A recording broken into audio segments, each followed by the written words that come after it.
లో సినీ సందడి అంటే ఆగస్ట్ లో మొదలయ్యేలా ఉంది. అదే బాలీవుడ్ లో మాత్రం ఆగస్ట్ నెలంతా సినీ సందడి అనే కంటే సినిమాలు ఒకదాని మీద మరొకటి దాడి అనే పరిస్థితి కనిపిస్తోంది. లైగర్ ఇప్పుడు ఏకంగా అమీర్ ఖాన్ లాల్ సింగ్ చడ్డాతో పోటీ పడాల్సి వస్తోంది. లాల్ సింగ్ చడ్డా ఆగస్ట్ 11th కి రాబోతోంది. వరల్డ్ వైడ్ గా సినీ సునామీకి అమీర్ ఖాన్ అండ్ టీం సిద్ధమైంది. ఏకంగా 7,000 థియేటర్స్ లో ఈ మూవీని విడుదల చేయబోతున్నారని తెలుస్తోంది. లాల్ సింగ్ చడ్డా ఆగస్ట్ లోనే వస్తోంది. అప్పుడే rowdy star Vijay Deverakonda movie Liger రాబోతోంది. అందుకే ఆగస్ట్ లో పాన్ ఇండియా వార్ షురూ అవుతున్నట్టే అనే మాట వినిపిస్తోంది. నిజానికి Lal Singh Chadda movie KGF 2 release అవ్వాల్సిన టైంలో ప్లాన్ చేశారు.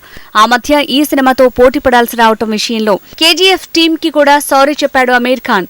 కానీ లాల్ సింగ్ చడ్డా వాయిదా పడాల్సి వచ్చింది. KGF 2 మాత్రం రిలీజ్ అయింది. Lal Singh Chadda August 11th release కాబోతోంది. హిందీతో పాటు తెలుగు, తమిళ్, మలయాళం, కన్నడలో కూడా ఈ సినిమా రాబోతోందని తెలుస్తోంది.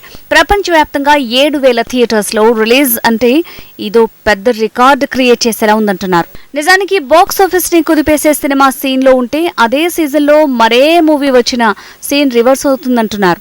అలాంటిది ఆగస్టు 11th కి లాల్ సింగ్ చడ్డా వస్తున్నాడు. 12th కి సమంత పాన్ ఇండియా మూవీ శాకుంతలంని గుణశేఖర్ రిలీజ్ చేస్తున్నాడు. అక్కడే అసలు ఇబ్బందులు మొదలయ్యేలా ఉన్నాయి. రౌడీ స్టార్ విజయ్ దేవరకొండకి ఎంతగా నార్త్ లో ఫ్యాన్ ఫాలోయింగ్ ఉన్నా లాల్ సింగ్ చడ్డాతో పోటీ అంటేనే ఫిలిం టీం కంగారు పడాల్సి వస్తోంది. ఆగస్టు 25th కి 11th కి మధ్య 14 రోజులు అంటే 2 వారాల గ్యాప్ ఉంది. అయినా లైగర్ టీంలో కంగారు తప్పట్లేదు.